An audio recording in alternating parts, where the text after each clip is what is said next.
বিশাল পাহাড়ের নিচে একটা ডাইনোসর ঘুমিয়ে আছে, আর সেখানে রয়েছে অফুরন্ত গুপ্তধন। সেই গুপ্তধন পাহারা দেয় আবার কিছু দৈত্যরা। এদিকে ডাইনোসরটি ওই পাহাড়ে যখন আক্রমণ করেছিল, তখন পাহাড়ে কিছু আদিবাসী বসবাস করত, যার ফলে আদিবাসীরা পাহাড় ছেড়ে লোকালয়ে চলে আসে আর ভবঘুরে হয়ে জীবনযাপন করতে শুরু করে। কিন্তু একসময় তারা সিদ্ধান্ত নেয় ডাইনোসরকে ওখান থেকে তাড়িয়ে দেবে আর তাদের যত সম্পত্তি আছে সেগুলো হাসিল করবে। এখন দেখার বিষয় হচ্ছে তারা কি সব করতে পারে। যারা একেধারে অ্যাডভেঞ্চার, ফ্যান্টাসি এবং চমৎকার অ্যাকশন মুভি দেখতে পছন্দ করেন, এই মুভিটা তাদের অবশ্যই দেখা উচিত। শুরুতেই দেখা যায় 111 বছর বয়সী বেঙ্গু নামের একজন হবিট বই লিখছিল, যাতে তার ভাগ্নি তার পুরো জীবনের সফর সম্পর্কে জানতে পারে। এখান থেকে আমাদের 60 বছর আগের দৃশ্য দেখানো হয়। সেই সময় তারা পাহাড়ে বসবাস করত। তাদের শহর এতটাই সুন্দর ছিল যে দেখে মনে হবে আপনি স্বর্গে চলে এসেছেন। সেখানকার রাজার নাম ছিল থর, আর থরের বংশ ছিল পুরোপুরি নিরাপদ। রাজা থরের ছিল এক পুত্র আর এক নাতি। আর এটা ছিল সেই সময়ের কথা যখন বৌলিরা এই পৃথিবীতে সব থেকে ধনী ছিল, কারণ তাদের পাহাড়ে আর নদীতে সোনা বয়ে যেত। সেখানে হীরা, রত্ন এছাড়াও অমূল্য পাথর পাওয়া যেত। তারা ছিল অত্যন্ত দক্ষ কারিগর। একদিন এক বৌদি পাহাড়ের ভিতরে বড় একটা হীরা খুঁজে পায়, আর সেই হীরাটাকে বলা হয়েছিল পাহাড়ের হৃদয়। রাজা থর এটাকে সিংহাসনের চিহ্ন হিসেবে গ্রহণ করেছিলেন, যাতে এটা তার রাজত্ব করার ঐশ্বরিক অধিকার প্রমাণ করে। তাই ওই হীরাটির নাম দেওয়া হয় রাজার রত্ন। এভাবে সুখে শান্তিতে রাজ্যে সবকিছুই চলছিল। কিন্তু হঠাৎ একদিন উত্তর দিক থেকে একটা ড্রাগন এসে উপস্থিত হয়, যার নাম ছিল স্মোক। আর এই ড্রাগনটি ছিল খুবই শক্তিশালী এবং খুবই ভয়ঙ্কর। সে চারপাশের সব এলাকাগুলো আগুন দিয়ে জ্বালিয়ে দিচ্ছিল, আর পাহাড়ের ভিতরে যেখানে তারা থাকতো সেখানেও আক্রমণ চালায়। সে তার লোভ মেটানোর জন্য সোনার রত্ন দখল করে নেয়। গোলাগুলির মধ্যে হারিয়ে যায় সেই রত্ন, যাকে বলা হতো পাহাড়ের হৃদয়। সেটা ছিল রাজা থরের রাজকীয় রত্ন। বৌলি রাজা যে একসময় এই জায়গার মালিক ছিল, তারা সেখান থেকে উৎখাত হয়ে ঘরছাড়া হয়ে পড়ে। তখন এই পুরো জায়গায় শাসন চলে ওই ড্রাগনের, যে পুরো এলাকা ধ্বংস করে ফেলেছে। তখন পাহাড়ে থাকা সবাই সেখান থেকে পালিয়ে যায়। সেই সময় একজন সেনাবাহিনীকে দেখা যায়। তখন রাজা থরের নাতি থোরেং শেষে মানুষের গোলামি করতে শুরু করে। এই রকমের বেশ অনেক বছর কেটে যায়। এরপর আমরা সেই হবিটকে দেখতে পাই, যার নাম বিলবো। বিলবোর বয়স তখন খুবই কম। এই হবিটরা আসলে খুবই আরামপ্রিয় হয়। এরা সব সময় পরিষ্কার পরিচ্ছন্ন থাকতে পছন্দ করে। এরা যেখানে থাকে সেই জায়গাটার নাম হচ্ছে হবিট হল। বিলবো বসে বসে স্মোকিং করছিল। সেই সময় তার সঙ্গে সাক্ষাৎ করার জন্য একজন উইজার্ড চলে আসে, যার নাম হলো গেন্ডাফ। আপনারা এই লোকটাকে খুব ভালো মতো মনে রাখবেন। এই লোকটা খুবই গুরুত্বপূর্ণ চরিত্র বহন করেছে। সে বিলবোর সঙ্গে কথা বলে আর জিজ্ঞাসা করে তার অ্যাডভেঞ্চারে বিলবো যেতে রাজি কিনা, কি সেই অ্যাডভেঞ্চার। যদিও তার কাছে বিষয়টা খুব অদ্ভুত লাগে, তাই সে গ্যান্ডাফকে না বলে তার রুমে চলে যায়। তখন গ্যান্ডাফ তার দরজায় মার করে দেয়। সেদিন রাতে তার সঙ্গে আজব ঘটনা ঘটে। বিলবো ঘরে বসে আরাম করছিল। ঠিক সেই মুহূর্তে তার বাসায় একজন অতিথি আসে, যার নাম হচ্ছে গিরন। লোকটি তার ঘরে ঢুকে তার খাবারগুলো খেতে শুরু করে। তবে দেখা যায় সে শুধু একাই নয়, একটু পরে এরকমের আরো অনেক লোক আসে আর তার খাবারগুলো খেয়ে ময়লা করতে শুরু করে। আর তারা তার সকল মজুদ করা খাবারগুলো খেয়ে ফেলছিল। সেই সঙ্গে আমরা সকালে কথা বলা সেই গ্যান্ডাফকেও দেখতে পাই। আপনারা মনে করতে পারেন এরা আবার কারা। আসলে এরা হলো সেই লোক যাদের বাসস্থান ওই ড্রাগনটি সম্পূর্ণভাবে ধ্বংস করে দিয়েছিল। তারা ছন্নছাড়া হয়ে ঘুরে বেড়াচ্ছে, আর তাদের সঙ্গে প্রিন্স থোরিংও আছে। বর্তমানে একমাত্র টার্গেট হচ্ছে তাদের ধ্বংস হয়ে যাওয়া সেই শহরটি পুনরায় দখল নিতে হবে। অন্যদিকে বিলবোর কাছে এইসব খুবই খারাপ লাগছিল। তার ঘরটা নোংরা করে ফেলেছে, তার মজুদ করা খাবার খেয়ে শেষ করে ফেলেছে। তখন একজন বিলবোকে জানায় কেন তারা তার কাছে এসেছে। তারা বিলবোর কাছে সাহায্য চায়, কারণ বিলবো হচ্ছে একটা হবিট, এবং আমরা জানতে পারি হবিটরা লুকিয়ে থাকতে খুবই পারদর্শী। আসলে তারা কোনো শব্দ না করে বিভিন্ন ধরনের কাজ করতে পারে। লোনলি মাউন্টেনের নিচে যে ড্রাগনটি রয়েছে সে তাদের গন্ধ জানে, তবে হবিটদের গন্ধ সম্পর্কে তার কোনো আইডিয়া নেই। থোরিং এর কাছে ওই পাহাড়ের নিচে প্রবেশ করার জন্য একটা ম্যাপও আছে, যদিও এখানে সম্পূর্ণটা সে প্রকাশ করতে পারেনি, কারণ সে সম্পূর্ণ পাহাড়টা এখন এক্সপ্লোর করতে পারেনি। এদের কাছে সব রকমের লোক রয়েছে, শুধুমাত্র একজনকে প্রয়োজন যে চুপি চুপি কাজগুলো করবে। এর জন্য তারা বিলবোর সাহায্য চায়। তবে বিলবো যখন জানতে পারে যে সেখানে একটা ড্রাগন ঘুমিয়ে রয়েছে, তখন সেখানে যাওয়ার জন্য পুরোপুরি অস্বীকৃতি জানায়। অন্যদিকে প্রিন্স থোরিন সে বিলবোকে খুব একটা পছন্দ করে না, কারণ হবিটরা খুবই শৌখিন, আর তারা হলো ড্রাফট, আর ড্রাফটরা হলো খুবই হার্ডওয়ার্কিং। তারা যুদ্ধ করতে করতে অভ্যস্ত, আর বিলবো তাদের সঙ্গে টিকতে পারবে না। এরপর সেদিন রাতের বেলা সবাই ঘুমিয়ে পড়ে। পরদিন সকালে বিলবো ঘুম থেকে উঠে দেখতে পায় ওরা সবাই চলে গেছে। তখন সে একটু স্বস্তির নিঃশ্বাস নেয়। তবে সে সেখানে একটা লেটার দেখতে পায়। তবে অ্যাডভেঞ্চারের লোভ তাকে ঘরে আটকে রাখতে পারে না, তাই সে নিজের জিনিসপত্র গুছিয়ে নতুন অ্যাডভেঞ্চারের জন্য বেরিয়ে পড়ে। এরপর বিলবো গিয়ে তাদের সঙ্গে সাক্ষাৎ করে। এতে তারা বেশ অবাক হয়ে যায়, কারণ তারা স্বপ্নেও ভাবতে পারেনি বিলবো তাদের সঙ্গে যাবে। তারা যেতে যেতে রাত হয়ে যায়। তখন সবাই একটা পাহাড়ের গুহায় আশ্রয় নেয়। বিলবো তখন দূর থেকে অদ্ভুত কিছু আওয়াজ শুনতে পায়। তখন ছিলি আর বিলি তাকে ভয় দেখায় আর বলে ওখানে কিছু রাক্ষস আছে। তবে সেখানে প্রিন্স চলে আসে আর বলে সে এসব মজা একদমই পছন্দ করে না। এখানে আমরা তার কারণটাও জানতে পারি। যখন তাদের সঙ্গে উর্বদের যুদ্ধ হয়েছিল, সেখানে তাদের রাজা থর মারা গিয়েছিল।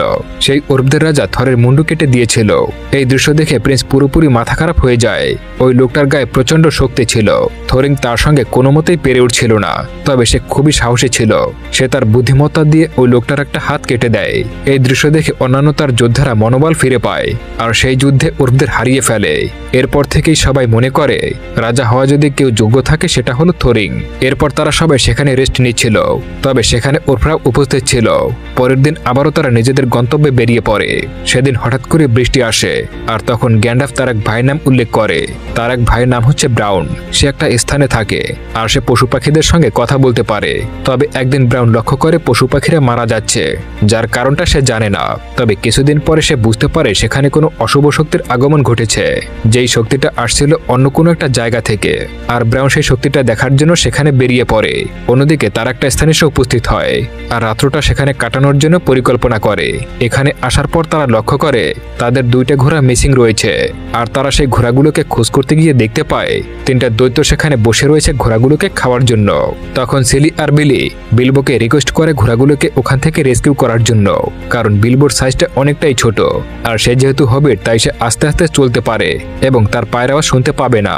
তাদের কথা শুনে বিলবো সেখানে চলে যায় ঘোড়াগুলোকে রেস্কিউ করার জন্য, কিন্তু সে ভুল করে ওই দৈত্যগুলোর কাছে ধরা পড়ে যায়। অন্যদিকে দৈত্যগুলো খুবই খুশি, কারণ এর আগে তারা কখনোই হবিট খেয়ে দেখেনি। তখন বিলবোকে বাঁচানোর জন্য বাকি সবাই এখানে উপস্থিত হয়, কিন্তু তাতেও তেমন কোনো লাভ হয় না। তাদের সবাইকে ধরে দৈত্য কাবাব বানানোর জন্য চেষ্টা করে। বিলবো তখন দৈত্যগুলোকে নিজের কথার জালে ফাঁসায়। আসলে দৈত্যগুলো ছিল খুবই বোকা আর এই সুযোগে গ্যান্ডালফ সেখানে চলে আসে। এই দৈত্যগুলোর একটা সমস্যা ছিল, তারা সূর্যের আলোতে পাথর হয়ে যেত। এরপর গ্যান্ডালফ সেখানে পাথর ভেঙে সূর্যের আলো সরাসরি দৈত্যগুলো শরীরে সে লাগায়। সঙ্গে সঙ্গে দৈত্যগুলো পাথর হয়ে যায়। গ্যান্ডালফ আর থরিং কিছু আলোচনা করছিল। আসলে তারা খুবই কনফিউজ যে যারা পাহাড়ে থাকে তারা কেন জঙ্গলে। তখন গ্যান্ডালফ জানায় জঙ্গলে এক প্রকার অশুভ শক্তি চলে এসেছে। তবে এখন চিন্তার বিষয় হলো ওই দৈত্যগুলো দিনের বেলায় কোথায় থাকতো। তখন তারা সেখানে একটা গুহা খুঁজে পায়। এরপর সেখানে তারা যেতে থাকে। তবে সেখানে তারা অনেক সোনাদানাও খুঁজে পায়, যেগুলো সম্ভবত দৈত্যগুলো চুরি করেছিল। একই সাথে তারা সেখানে বেশ কিছু তলোয়ার খুঁজে পায়, যেগুলো তাদের পূর্বপুরুষেরা বানিয়েছিল। সেখানে একটি তলোয়ার ছিল যেটার নাম ছিল অর্কেস। সেটা প্রিন্স থরিং নিয়ে নেয় আর বিলবোকে ছোট্ট একটা ছুরি দেয় তার আত্মরক্ষা করার জন্য। আসলে এই তলোয়ারগুলোর বিশেষ একটা গুণ রয়েছে, যদি আশেপাশে উর্বরা থাকে তাহলে সেগুলো নীল বর্ণে ধারণ করবে। তবে তখনই সেখানে র্যাগডাস এসে উপস্থিত হয়। এই র্যাগডাস হলো গ্যান্ডালফের মতো একজন উইজার্ড। আসলে কিছুক্ষণ আগে র্যাগডাস একটা স্থান থেকে ফিরে এসেছে যেখানে অশুভ শক্তি রয়েছে। সেখানে গিয়ে তারা দেখতে পায় সেখানে একটা আত্মা ফিরে এসেছে যে মৃতদের জীবিত করতে পারে, আর সেখানে সে একটা তলোয়ার খুঁজে পায়। র্যাগডাস সম্পূর্ণ ঘটনাটা গ্যান্ডালফকে খুলে বলে, কিন্তু গ্যান্ডালফ সেটা বিশ্বাস করে না। সে ভাবে হয়তো সে নেশাপানি করেছে, যার কারণে এরকমের বকাঝকা বলছে। তারা যখনই সেখান থেকে চলে যাবে তখনই এক প্রকার জন্তুকে দেখতে পায়, যেগুলো সেই উর্বদের বাহন। আসলে উর্বরা তাদের উপরে আক্রমণ করে দিয়েছে, যার জন্য তারা এদিক ওদিক পালাতে শুরু করে। র্যাগডাস তখন উর্বদের বিরক্ত করতে শুরু করে। অন্যদিকে তারা একটা সুরক্ষিত জায়গায় আশ্রয় নেয়। যদিও কিছু সময় পর সেই অর্কগুলো তাদেরকে সম্পূর্ণভাবে ঘিরে ফেলেছিল, তবে সৌভাগ্যবশত অর্করা তাদের সম্পূর্ণ সেনাবাহিনী নিয়ে সেখানে চলে আসে, যে কারণে উর্বরা তাদের সঙ্গে পেরে উঠছিল না। তাই তারা বাধ্য হয়ে পালিয়ে যায়। অন্যদিকে এরা কয়েকজন পাহাড়ের একটা প্যাসেজ ধরে এমন একটা জায়গায় পৌঁছে যায়, যেই জায়গাটার নাম হচ্ছে রেভেন। খুবই সুন্দর একটি শহর, যেখানে অর্কদের একজন রাজা খুব সুন্দরভাবে নিজেদের রাজত্ব কায়েম করছিল। গ্যান্ডালফ তাদের সঙ্গে সাক্ষাৎ করে এবং তারা দুজনে একে অপরকে দেখে খুবই খুশি হয়। অন্যদিকে অর্কদের একটি দল এই দলটিকে মোটেও পছন্দ করে না। কারণটা আমরা মুভির শুরুতেই দেখেছিলাম, যখন অর্কদের রাজ্যে হামলা করেছিল তখন এই দলটি তাদেরকে সাহায্য করেনি, কিন্তু বর্তমানে তাদের এই পুরনো শত্রুতা দেখলে চলবে না। এরপর তারা ওই মানচিত্রটা লর্ড এন্ডোরকে দেখায় আর সে চাঁদের আলোতে ম্যাপটি রাখে আর সঙ্গে সঙ্গে তার উপরে কিছু লেখা ভেসে ওঠে। লর্ড সেটা পড়ে শোনায় আর এখান থেকে বোঝা যায় সেখানে গোপন একটা সুড়ঙ্গ রয়েছে, যেটা আসলে ডুরিংসদের সময় ওপেন হবে। ডুরিংস ছিল তাদের নতুন বছর, যেটা আসতে খুব একটা বেশি সময় নেই। তাই তাদের যদি সেই স্থানে প্রবেশ করতেই হয়, অবশ্যই তাদের একটু তাড়াহুড়া করা প্রয়োজন। অন্যদিকে আমরা অর্কদের রাজা একজনকে দেখতে পাই, যাকে একটা যুদ্ধে প্রিন্স থোরিং তার হাত কেটে দিয়েছিল, এখনো জীবিত রয়েছে। আর সেই যুদ্ধে হারার পর থেকেই প্রিন্স থোরিংয়ের উপরে তার বদলা নেওয়ার আগুন জ্বলছে। সে যখন জানতে পারে যে থোরিংকে তার হাতের কাছে পেয়েও মারতে পারেনি, তখন সে প্রচন্ড রেগে যায় আর বাকি সৈন্যদেরকে পাঠিয়ে দেয় যে কোনো কায়দায় থোরিংয়ের মুন্ডু আনার জন্য। অন্যদিকে আমরা গ্যান্ডাফকে দেখতে পাই, সে গ্লাডিওলের সঙ্গে সাক্ষাৎ করছে। সেখানে একটা বৈঠক বসেছে, যেখানে আলোচনা করা হচ্ছে সেই পাহাড়ের গুহা থেকে কিভাবে ড্রাগনকে হটানো যায়। তখন গ্যান্ডাফ সেখানে সেই তলোয়ারটি বের করে, যেটি র্যাগডাস তাকে দিয়েছিল।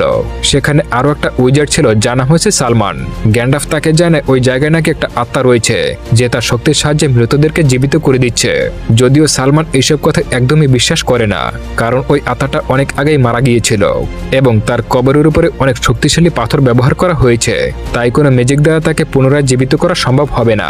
সালমান তখন এই সম্পূর্ণ ব্যাপারটাকে ভ্রম মনে করে আর ব্যাপারটা উড়িয়ে দেয়। অন্যদিকে প্রিন্সের দল সেখান থেকে অলরেডি বেরিয়ে গিয়েছে। তারা বিভিন্ন রাস্তা অতিক্রম করতে করতে বড় একটা পাহাড়ের রাস্তা এসে পড়ে। তবে সেখানে আরো একটা বিপদ ঘটে। তারা যেগুলোকে পাহাড় মনে করেছিল সেগুলো ছিল আসলে পাথরের দৈত্য। সেখানে কয়েকটি পাহাড়ের দৈত্য একে অপরের সঙ্গে লড়াই করতে শুরু করেছে। তারা সবাই এখানে আটকা পড়ে। তখনই দেখা যায় তাদের সেখানে বিলবো পড়ে যাচ্ছিল। তবে তাড়াহুড়া করে থোরিং এসে তাকে বাঁচিয়ে নেয়। থোরিং প্রথম থেকেই বিলবোকে পছন্দ করতো না, কারণ সে এই টাইপের অ্যাডভেঞ্চার করতে পারবে না। সে তাদের উপরে বোঝা হয়ে যাবে, যেটা বিলবো শুনে খুবই খারাপ লাগে। সেই দিন রাতে যখন সবাই ঘুমাচ্ছিল, তখন বিলবো লুকিয়ে পালিয়ে যাচ্ছিল। তবে তার চলে যাওয়ার সময় একজন তাকে লক্ষ্য করে। সেখানে দেখতে পায় বিলবোর কাছে যে তলোয়ারটি ছিল সেটি ব্লু কালার হয়ে যাচ্ছে। তার মানে তাদের আশেপাশে কোনো শত্রু আছে, যে কারণে তলোয়ারটা ব্লু কালার ধারণ করেছে। আর ঠিক সেটাই হয়, সেই স্থানটা ধসে পড়ে আর তারা গিয়ে এমন একটা জায়গায় পড়ে যেখানে গবলিনরা রাজত্ব করত। তাদেরকে ধরে গবলিনদের সেই রাজার কাছে নিয়ে যাওয়া হয়। আর সে প্রিন্সকে চিনতে পারে, যে জন্য সে থোরিংকে হত্যা করে না, কারণ অর্কদের রাজা থোরিংয়ের উপরে অনেক দাম দিয়েছে এবং সে তার একটা গুপ্তচরকে পাঠিয়ে দেয় রাজাকে এই খবরটা দেওয়ার জন্য যে থোরিং তাদের কাছে আছে। অন্যদিকে বিলবো একটা গবলিনের সঙ্গে মারপিট করতে করতে পাহাড়ের একটা ফাঁদে এসে পড়ে। সেখানে সে একটা অদ্ভুত প্রাণীকে দেখতে পায়। ওই প্রাণীটা সব ধরনের প্রাণীকে কয়েক সেকেন্ডের মধ্যে মেরে ফেলে। বিলবো এটা লুকিয়ে লুকিয়ে দেখতে পায়। তবে আপনাদের এখানে জানিয়ে রাখি, তার কাছে একটা সোনার আংটি ছিল, যেটি তার হাত থেকে পড়ে যায় আর বিলবো সেটা পেয়ে নিজের কাছে রেখে দেয়।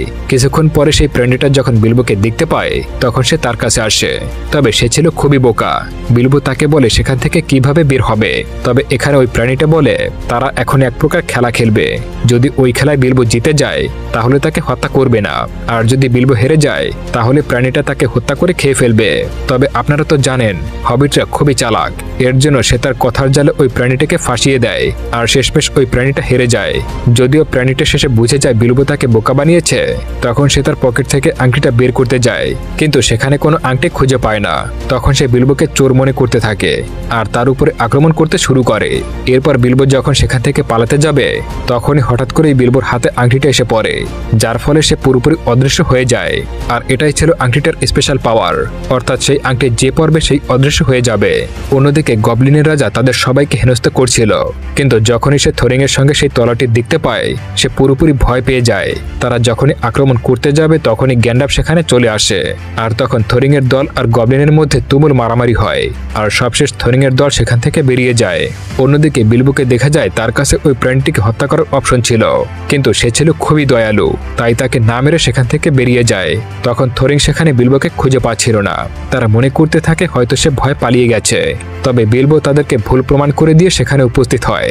আসলে বিলবোর মন থেকে সেই ভয় সম্পূর্ণভাবে উঠে গিয়েছে। ঠিক তখনই সেখানে অর্কদের রাজা তাদের টিম নিয়ে সেখানে উপস্থিত হয়।